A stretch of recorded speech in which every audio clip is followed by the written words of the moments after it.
Number 1 राज्य में प्रबल वर्षा आशंका समस्त जिलापाल और महानगर निगम कमिशनर को सतर्क रहिबाकु एसआरसी निर्देश। राज्य में आगक प्रबल वर्षा हेबा नहीं पाणीपाग विभाग पूर्वानुमान करिथिबारु समस्त जिलापाल और जोर पौर कमिशनर को सतर्क रहिबाकु निर्देश देइछन्ति स्वतंत्र रिलीफ कमिशनर एसआरसी।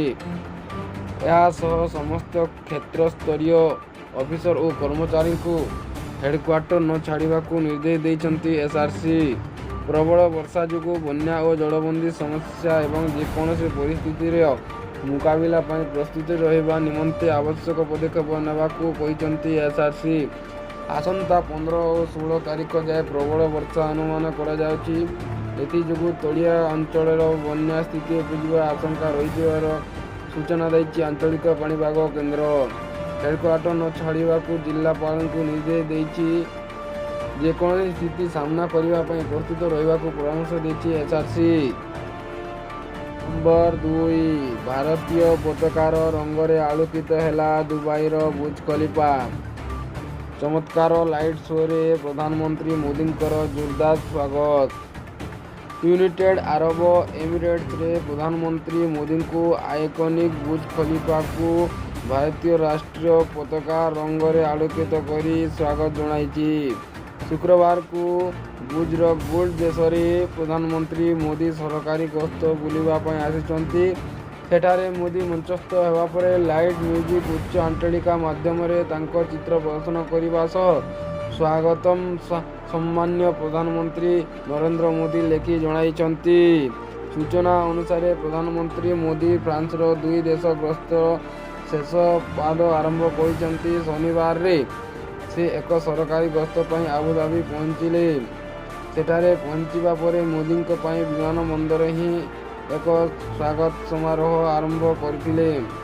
प्रधानमंत्री को गोल्ड राष्ट्र रे स्वागत जणाइथिबारु से कृतज्ञता जणाई ट्वीट रे पोस्ट करी कहिसंति जे आज विमान बंदर रे स्वागत जणाइथिबारु crown prince H Sheikh Khalid bin Mohammed bin Zayed अलଙ୍କ पाखरे मु कृतज्ञता बोली जणाई। नंबर 3 पिलांको पाई पोस्ट ऑफिस रो दमदार स्कीम मात्र 6 टंका जमा करी पाई पारिबे लक्षाधिक टंकार सुविधा। आजिकाली समय रे पिलांको उज्जवल भविष्य पाई सब बेले चिंतित थांती पितामाता एवं परिवार सदस्य। तेबे एही चिंतार मुक्ति देबा पाई पोस्ट ऑफिस नहीं आसीची आपणको पिलांको पाई नुआ स्कीम जोथिरे आपणको पिलार भविष्य पाई देखि पारिबे नुआ स्वप्न आउ पिलार भविष्य को सुरक्षित करबा पाई आसिला जबरदस्त स्कीम। एथि पाई आपणको जमा करबा को पड़िबो मात्र 6 टंका।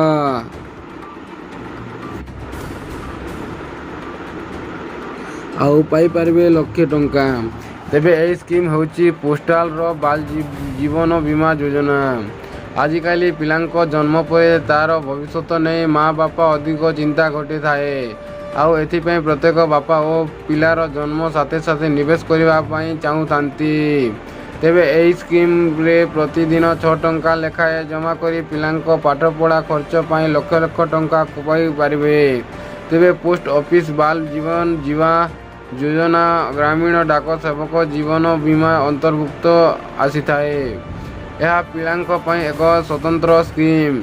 एही योजना को पिलार माँ बापा क्रय करि पारिबे। उक्त योजना को किनिबा पाई माता पिता बयस 45 वर्ष होई नथिबा आवश्यक। जदि माता पिता बयस 45 वर्ष रु अधिक तेबे एही योजनार लाभ उठाई पारिबे नाही। तेबे एही बाल बीमा योजना 5 वर्ष रु 20 वर्ष पिलांको पाई उद्दिष्ट। तेबे एही योजना पॉलिसी होल्डर अर्थात पिलार बापा और माँ तांकर 2 संतान को एथिरे शामिल करि पारिबे। तेबे कोनोसी पॉलिसी होल्डर एही पॉलिसी को 5 वर्ष पाए क्रय करबा को चाहूथांती तेबे तांको प्रतिदिन 6 टंका प्रीमियम देबाको पड़िबो।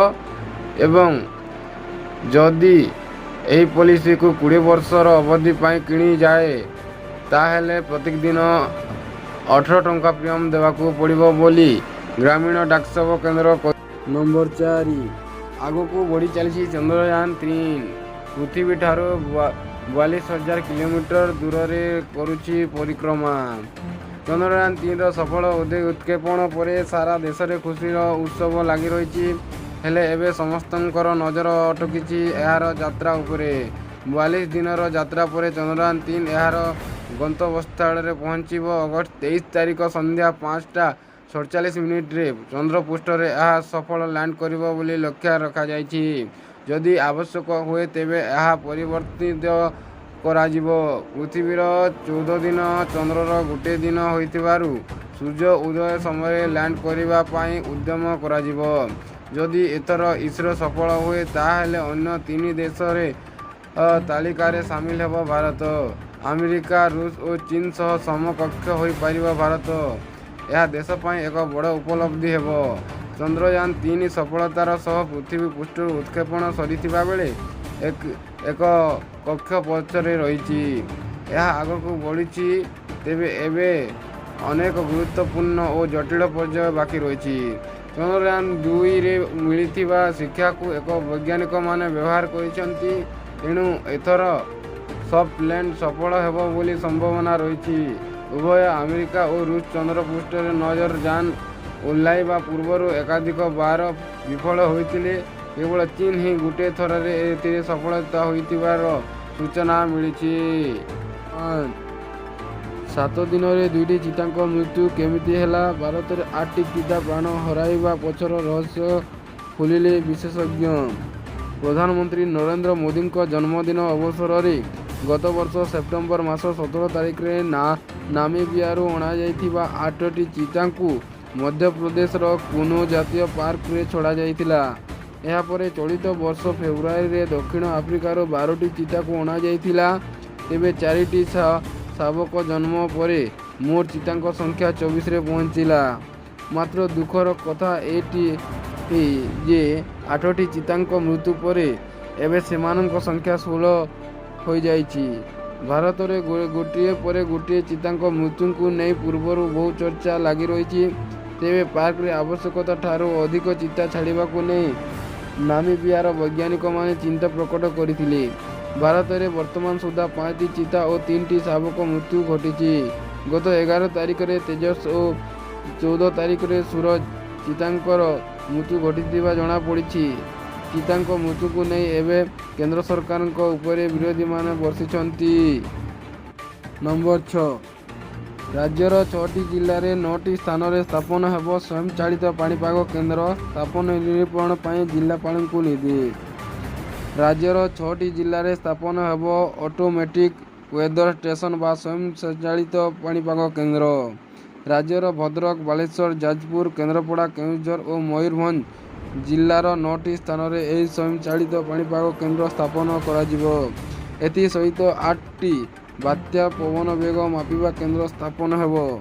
ପାଣିପାଗ ସମ୍ବନ୍ଧୀୟ ସୂଚନା ସଂଗ୍ରହ ସହିତ ପାଣିପାଗ ବିଭାଗର ଗବେଷଣା ଲକ୍ଷ୍ୟରେ ଭାରତୀୟ ପାଣିପାଗ ବିଜ୍ଞାନ ଏହି ପଦକ୍ଷେପ ନେଇଛି। Number 7, Naba Das murder case. ଯୋଜନାବଦ୍ଧ ହତ୍ୟା ଅଭିଯୋଗ ଆଣିଲେ ପତ୍ନୀ ଓ ପୁଅ ବିଶାଲ। ନବ ଦାସଙ୍କ ପତ୍ନୀ ମିନିତା ଦାସ ଓ ପୁଅ ବିଶାଲଙ୍କ ଆଣିଲେ ସାଂଘାତିକ ଅଭିଯୋଗ। ନବ ଦାସଙ୍କୁ ଯୋଜନାବଦ୍ଧ ଭାବେ ହତ୍ୟା କରାଯାଇଥିବା ଚାର୍ଜସିଟ୍ରେ କହିଛନ୍ତି ପରିବାର। ମନ୍ତ୍ରୀ ନବ ଦାସଙ୍କୁ କାହା ଇସାରାରେ ହତ୍ୟା କରାଗଲା? ହତ୍ୟାକାଣ୍ଡ ପଛର ଷଡ଼ଯନ୍ତ୍ରକାରୀ କିଏ ଏବଂ କାହା ଇସାରାରେ ଗୋପାଳ ଗୁଳି ଚଳାଇଥିଲା? ଏହି ପ୍ରଶ୍ନ ଉପରୁ ପରଦା ହଟି ନଥିବାରୁ ଏବେ କ୍ରାଇମବ୍ରାଞ୍ଚର ଚାର୍ଜସିଟ୍ ଉପରେ ସାଂଘାତିକ ଅଭିଯୋଗ ସାମ୍ନାକୁ ଆସିଛି। ନବ ଦାସଙ୍କ ପତ୍ନୀ ମିନିତା ଦାସ କହିଛନ୍ତି ତାଙ୍କ ସ୍ୱାମୀଙ୍କୁ ପ୍ରି-ପ୍ଲାନ୍ ମର୍ଡର କରାଯାଇଛି। ସ୍ୱାମୀ ତାଙ୍କ ସହିତ କଥା ହୋଇଥିଲେ। ତାଙ୍କର ଅନେକ ଶତ୍ରୁ ଥିବା କଥା କହିଥିଲେ। ତେଣୁ ନବ ଦାସଙ୍କୁ ଯୋଜନାବଦ୍ଧ ଭାବେ ହତ୍ୟା କରାଯାଇଥିବ ବୋଲି ଚାର୍ଜସିଟ୍ରେ ଦର୍ଶାଇଛନ୍ତି ମିନିତା। ନମ୍ବର 8, ବାଇକ୍ରେ ବସି ଡାକ୍ତରଙ୍କ ପାଖକୁ ଗଲା ଅସୁସ୍ଥ ବାଘ। କର୍ଣ୍ଣାଟକର ହାସନ ଜିଲ୍ଲାର ଏକ ଆଶ୍ଚର୍ଯ୍ୟଜନକ ଘଟଣା ସାମ୍ନାକୁ ଆସିଛି। ଜିଲ୍ଲାର ବାଗିଭାଲୁ ଗାଁରେ ଜଣେ ଯୁବକ ନିଜ ଜମି ନିକଟରେ ଏକ ଅସୁସ୍ଥ କଲରାପତରିଆ ବାଘକୁ ଦେଖିବାକୁ ପାଇଥିଲା। ଏହାପରେ ସେ କଲରାପତରିଆ ବାଘକୁ ନିଜ 2 ଚକିଆ ଯାନରେ ଦଉଡ଼ିରେ ବାନ୍ଧି ଚିକିତ୍ସା ପାଇଁ ପ୍ରାଣୀ ଚିକିତ୍ସାଳୟକୁ ନେଇଯାଇଥିଲେ। ନମ୍ବର 9, ସୀମା ପାର କରି ଭାରତରେ ପ୍ରବେଶ କଲେ ପାକିସ୍ତାନ ନାଗରିକ। ସୀମା ସୁରକ୍ଷା ବଳ ପଞ୍ଜାବର ଅମୃତସର ନିକଟ ଆନ୍ତର୍ଜାତିକ ସୀମା ନିକଟରେ ଜଣେ ପାକିସ୍ତାନୀ ନାଗରିକକୁ ଧରିଛି। ପାକିସ୍ତାନୀ ନାଗରିକ ଆନ୍ତର୍ଜାତିକ ସୀମା ପାର କରି ଭାରତ ସୀମାକୁ ପଶି ଆସିଛନ୍ତି। ଯାଞ୍ଚ ସମୟରେ କୌଣସି ସନ୍ଦେହଜନକ ମିଳିନଥିବା ବେଳେ ତାଙ୍କୁ ପାକିସ୍ତାନ ସୁରକ୍ଷା ବାହିନୀ ହସ୍ତାନ୍ତର କରାଯାଇଛି। ଅମୃତସର ଗ୍ରାମାଞ୍ଚଳର କାମେରୀପୁର ଗ୍ରାମ ନିକଟରେ ପାକିସ୍ତାନୀ ନାଗରିକ ଆନ୍ତର୍ଜାତିକ ସୀମା ପାର ହୋଇ ଭାରତ ସୀମାକୁ ପଶି ଆସିଥିଲେ। ବିଏସ୍ଏଫ୍ ଅଧିକାରୀମାନେ ବନ୍ଦୀ ହୋଇଥିବା ପାକିସ୍ତାନୀ ନାଗରିକଙ୍କୁ ପଚରାଉଚରା କରିଥିଲେ। ସେତେବେଳେ ସେ ଭୁଲରେ ସୀମା ପାର ହୋଇଯାଇଥିବା ଜଣାପଡ଼ିଛି। ଏହାପରେ ତାଙ୍କୁ ପାକିସ୍ତାନୀ ରେଞ୍ଜର୍ସ ହସ୍ତାନ୍ତର କରାଯାଇଥିଲା। ନମ୍ବର 10 ବିଲାତି ବିକି କୋଟିପତି ମହାରାଷ୍ଟ୍ରର ପୁନେର ଚାଷୀ ତୁକାରାମ ଏବେ ଚର୍ଚ୍ଚାରେ। ଟମାଟୋ କରିଦେଲା କୋଟିପତି କଥାଟି ଆଶ୍ଚର୍ଯ୍ୟ ଲାଗିଥିଲେ ମଧ୍ୟ ସତ। ଗତ କିଛିଦିନ ହେବ ଟମାଟୋ ସହ ବିଭିନ୍ନ ପନିପରିବାର ଦର ଏତେ ମାତ୍ରାରେ ବଢ଼ିଯାଇଛି ଯେ ଲୋକମାନେ ପନିପରିବା କିଣିବାକୁ ଡରିଲେଣି।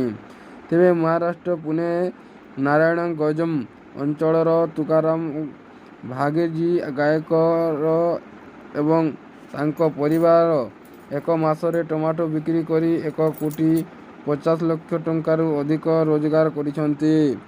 ତୁକାରାମଙ୍କ ପାଖରେ 18 ଏକର ଜମି ରହିଛି। ସେଥିରୁ 12 ଏକର ଜମିରେ ସେ ଟମାଟୋ ଚାଷ କରିଥିଲେ। ରିପୋର୍ଟ ଅନୁସାରେ ନାରାୟଣସିଂହ ଗଞ୍ଜର ତୁକାରାମ ଟମାଟୋ ଏକ କ୍ରେଟ୍